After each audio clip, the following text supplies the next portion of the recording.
We continue now at the top of Daf Kufnun Hey Amid Aleph and Meseches Bava Basra. This is Bava Basra Daf 155a. On the previous summit, the Gemara reversed the opinions in the Mishnah. Again, the Mishnah was discussing a situation where a person gives a gift, and then later on he says that at the time he gave the gift, he was actually a shchiv meira, and then he recovered, so he's able to revoke the gift. And the recipient of the gift, the recipient says that no, at the time you gave the gift, you were a bari, you were a healthy individual, and therefore the gift is irrevocable. And when we learned in the Mishnah this machlokas tanoim, it was Rabbi Meir that says that it's the person who actually gave the gift, he's the one that has to bring proof that he was a shchiv meira. And the Chachamim, they say, no, it's the recipient. The recipient has to bring proof that he was a bari at that time. That's the way we understood the two tanoim in the Mishnah. But the Gemara then on the previous summit reversed it and said it's actually the Chachamim, they're the ones who say that the person who gave the gift, again, he has to bring the proof. It's upon him to prove that at the time he gave the gift, he was a shchiv meira. And Rabbi Meir is actually the one who says that it's the recipient that has to bring the proof that at the time the gift was given, the person was a bari. And the Gemara also had a machlokas within whichever Tana it is, and according to the reversal of the opinions, we are now within Rabbi Meir. Within Rabbi Meir, who says that the recipients have to bring evidence, they have to prove that at the time the gift was given, the person who was giving the gift was a bari. So within that opinion, what kind of proof has to be given? And on that issue as well, there was a machlokas amoraim that was reversed.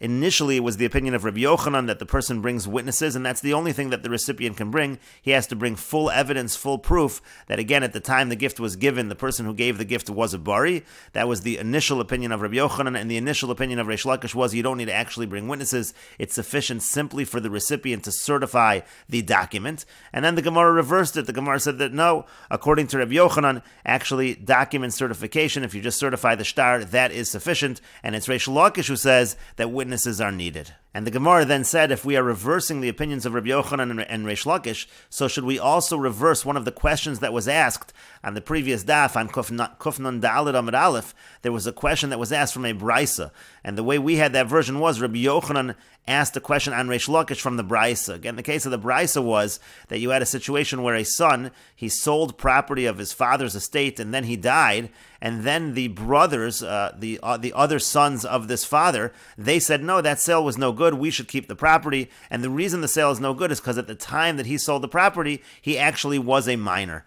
And in the initial understanding of the Brisa, the recipients, they then say, no, we really say that at the time he sold us the property, he was an adult, and why don't we go check the body that's in the grave? We should check to see for signs of maturity. You'll see that he is an adult. And in that Brisa, Rabbi Akiva responded, number one, you're not allowed to defile a body in that fashion, and number two, even if you check the body, it is no proof, because the body tends to change after death. And so in that version, when Rabbi Yochanan was asking Reish Lakish a question from that Brisa, Rabbi Yochanan was basically saying, it seems like the recipients, they have to bring full evidence. That's why they're going to the body to try to prove the person was an adult. Now, if it's enough simply to certify the shtar, why didn't Rabbi Akiva just say, go ahead and certify the shtar? And therefore, Rabbi Yochanan was asking Reish Lakish, you see that it's not enough to certify the shtar. You see that you'd have to have real edim. Now, the problem is, if we're reversing the machlokas between Rabbi Yochanan and Reish Lakish, so then it turns out that Rabbi Yochanan is the one that says that certification is enough, and this question should have been asked by Reish Lakish against Rabbi Yochanan, not by Rabbi Yochanan against Reish Lakish. And so the Gemara now answers, Hachi ka'amar le Rabbi Yochanan le Rabbi Shimon Lakish. No, you don't have to reverse that. You still could say that there's a question from this Brisa from Rabbi Yochanan on Reish Lakish, because Rabbi Yochanan is saying to Reish Lakish as follows, Bishlama lididi, it makes sense according to me. The amina raya b'kiyam hashtar, because I say that in these cases the recipient only has to bring proof by certifying the document. So hainu demashkachas lo denachti lekuchas lenechasim. Rabbi Yochanan is now going to say that the brisa should be understood in the reverse direction. The Gemara mentioned this on the previous daf as well, that what's happening over here is that the possession, the property is already in the possession of the buyers, and it's actually the other brothers, it's actually the other sons of this father whose estate was sold. They're the ones that are trying to get the property back. Just reverse it. And so he says, according to me, it actually makes sense, because if all you need is a proof through certification of the shtar, it makes sense that the buyers would have the property in the first place. Now the buyers are in possession, they were able to certify the shtar, and now it's actually the brothers who are coming back, and they're saying, no, he was a minor at the time of the sale, and we should get the property back. So you can understand what's going on in this brisa. But according to you, the amrit raya be'edim that you say, in order to get the property, you have to bring witnesses. The only way the buyers would have been able to get the property is if they have witnesses that at the time of the sale, the brother was an adult, so how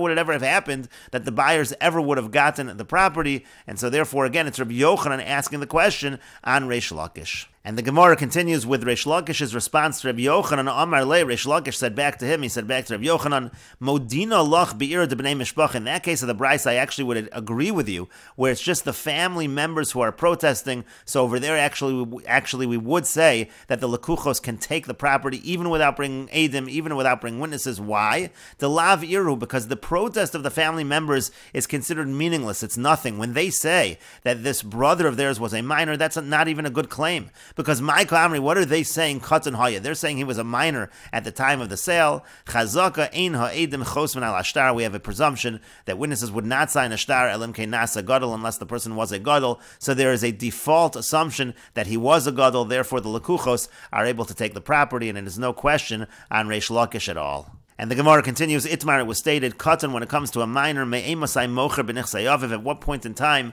can he sell the property of his father? On a doraisa level, strictly speaking, once the person is an adult, once he's 13, let's say as a boy, so he's certainly able to sell the property of his father. But the question over here in the Gemara is, do we need the person to be a little bit older so he has an understanding of commerce before he starts selling land? That's the question of the Gemara. And the Gemara says it's machlokas amoroim. Rava Amar Rav Nachman, Rava says that Rav Nachman says, Ben Shmona Esrei Shani, you have to wait until the person is 18 years old. Only at that age is the person considered competent enough to be able to sell property, to sell land. For Rav Huna Bar Chinino Amar Rav Nachman, and Rav Huna Bar Chinina says that Rav Nachman says, this is a machlokas amorim within Rav Nachman, he says, Mi ben esrim shana, that the person has to be 20 years old in order to sell land. And the Gemara continues, Mesev Reb Zera. Reb Zera asks a question from the Brisa we brought above. Maisa b'vnei Brak, there was an incident in Bnei Brak, be'echot shemachar b'nichsei aviv, one of the sons sold the property of his father, v'meis, and then he died, uvo b'nei mishpacha v'iru, and then the family members, the brothers came and they protested, lomar katan haya b'shas misa, they said he was actually a minor at the time that he died, and so therefore, since he was a minor, the sale is no good. Uvo v'shalu es Rabbi Akiva, and they came and they asked Rabbi Akiva the question, Ma'hu lebodko, what's the halacha in terms of inspecting the body? We have to see whether he was a minor or an adult. Amar Lemi said to them, Iatem rashoyin lenavli, he said, you're not allowed to inspect the body because you're not allowed to defile the body. V'yodin further, simonin asuyin lishtanos lachar misa, when it comes to these signs of maturity, they change after death, so there would be no proof from inspecting the body. And so the question is, how old exactly was this son who sold the property? Because he obviously reached the age where he could sell the property, and the question just was whether he actually had the signs of maturity. And the Gemara says, Bishlam Lamandamar ben Shmona Esrei Shana. It makes sense according to the one who says that when a person reaches 18 years old, he's able to sell the property. Then we can understand this brisa, and we will continue with this discussion in the next video on Daf Kuf Nun Hey Amud Beis.